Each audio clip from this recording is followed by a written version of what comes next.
As you're submitting your writing to different journals and literary magazines, you might find that certain places are asking you for something called blind submissions.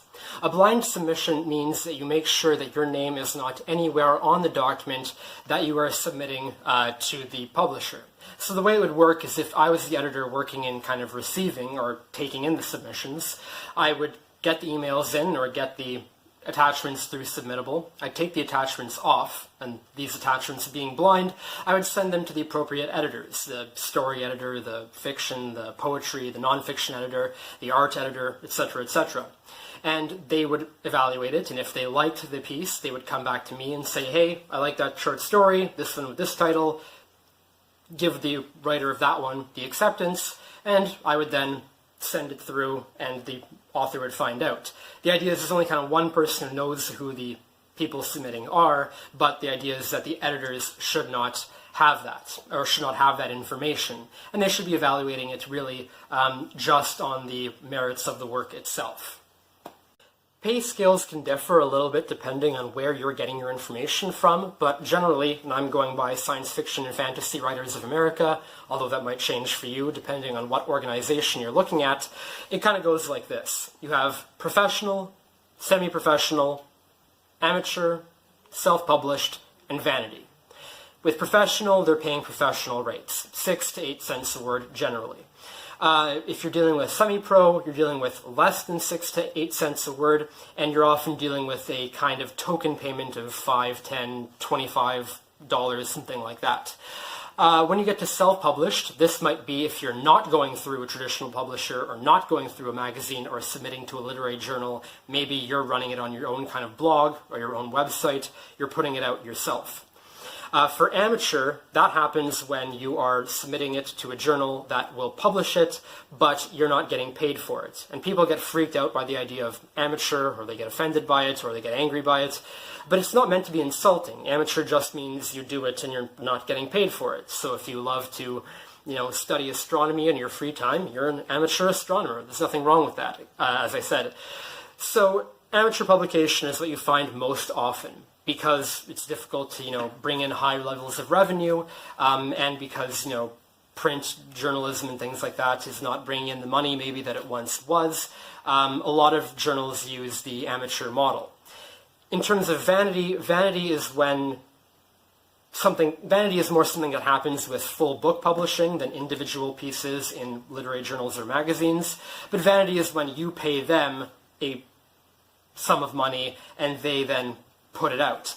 And when you're paying to play like that, that is something that can be difficult or dangerous because certain organizations or awards groups will not count or accept vanity publications on the same level as ones that are amateur, professional, or semi-pro.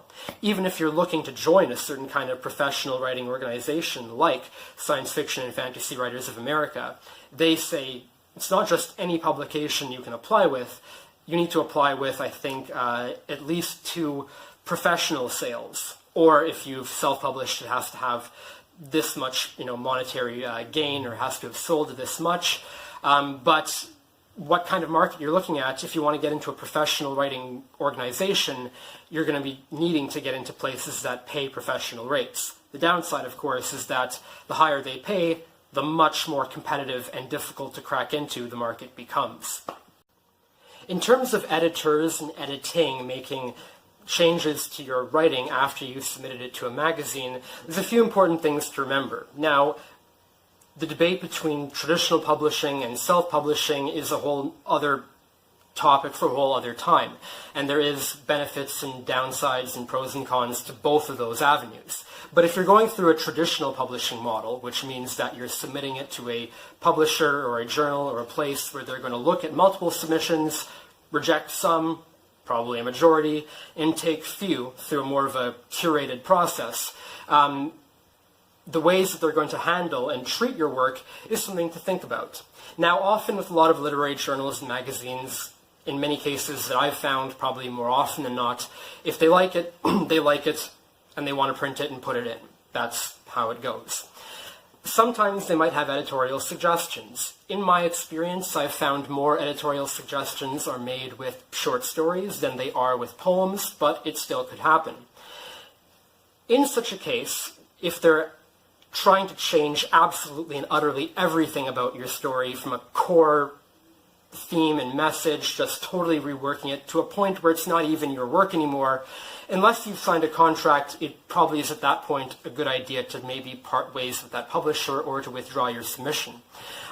Because if a publisher reads your work and likes it and says, hey, yeah, I want to publish it, but there's maybe a few things, hopefully, if it's the right publisher or the right editor, they like it because they like, the essential heart of it. And there's a few things on the surface that are an issue that need to be ironed out, but hopefully it's still the same story at its core identity, in its DNA, than it was when you wrote it, or as it was when you wrote it.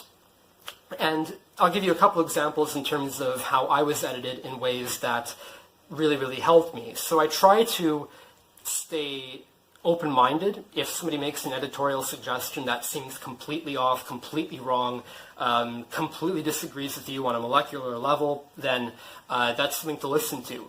But I would say don't be completely closed to it. I'd advise against saying, absolutely not, nothing can change whatsoever. There's a few kind of, auteurs, there's a few big writers who that is the case for or has been the case for, but it's not a realistic thing to expect if you're at a kind of young or new point in your career, even like I am. So there's two stories that I published that were, I think, made stronger by the editorial suggestions that were given to me.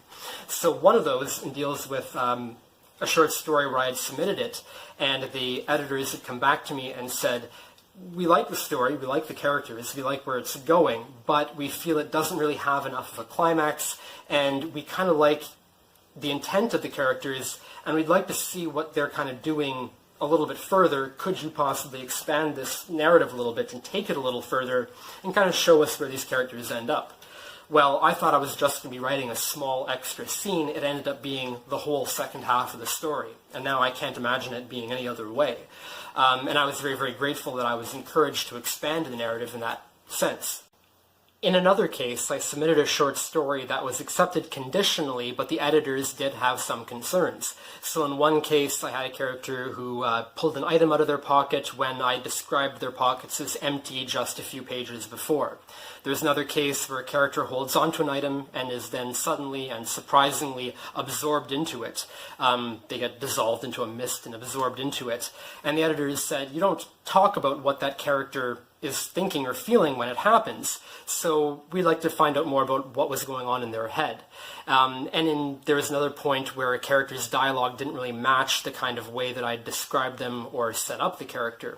So these were some things that were suggested and I was grateful for because they made the story stronger while not changing the fundamental nature. The editors, liked the story, but just needed these kind of surface details ironed out so that it would be believable to the reader and it would reflect the quality that they wanted to convey.